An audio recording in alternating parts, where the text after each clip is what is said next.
आज हम आपको इतिहास के उस पुराने अध्याय की ओर ले चल रहे हैं जो हमें 2500 ईसा पूर्व में ले जाता है।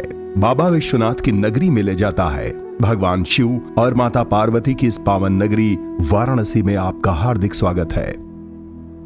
स्वयं भगवान शिव द्वारा बसाई गई काशी की यह नगरी, जिसे वर्तमान में वाराणसी के नाम से जाना जाता है, एक अद्भुत और रहस्यमयी नगरी है। भारत की सांस्कृतिक राजधानी के रूप में प्रसिद्ध इस नगरी के बारे में मार्क ट्वेन ने कहा था कि यह नगरी हमारे इतिहास, हमारी परंपराओं और हमारी दंत कथाओं से भी पुरानी है। और अगर इन सभी को सम्मिलित रूप से भी देखें तो भी ये काशी नगरी इनसे दुगनी पुरानी लगती है।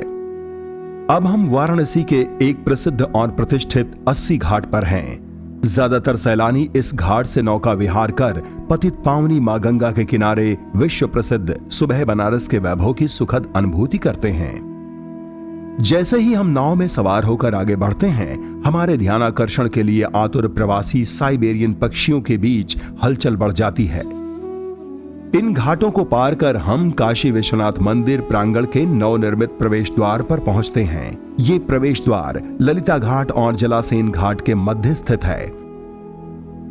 काशी विश्वनाथ कॉरिडोर प्रोजेक्ट मंदिर और गंगा नदी के संपर्क की पुनर्स्थापना करता है। ये प्राचीन संपर्क कई वर्षों से अतिक्रमण, अनाधिकृत निर्माणों और तेजी से बढ़ी हुई क्षेत्रीय जनसंख्या के कारण लगभग टूट सा गया था। जब हम अपनी नजरें घुमाकर 5,50,000 स्क्वायर फीट में फैले इस विस्तृत प्रांगण के नए रूप को देखते हैं तो हमें बेहद कुशलता से निर्मित 24 इमारतें दिखाई देती हैं। हिंदू आस्था के प्रतिमान के रूप में स्थापित इस मंदिर के आसपास ही निर्मित किए गए हैं। काशी आने वाले श्रद्धालुओं के लिए काल भैरव और संकटमोचन मंदिर में दर्शन भी अनिवार्य रूप से आवश्यक माना जाता है। श्रद्धालु भगवान शिव के दर्शन करने से पहले काशी कोतवाल के रूप में विख्यात काल भैरव के दर्शन करते हैं। काशी के मणिकर्णिका घाट पर जलती हुई चिताएं आंखों के सामने एक अलग ही दृश्य प्रस्तुत करती हैं। हिंदू धर्म दर्शन के अनुसार जन्म और मरण के चक्र से मुक्ति ही मानव जीवन का उद्देश्य है और इस चक्र से मुक्ति पाना ही मोक्ष प्राप्त करना है। दशाश्वमेध घाट पर गंगा आरती का मनोरम दृश्य दिखाई पड़ने लगता है।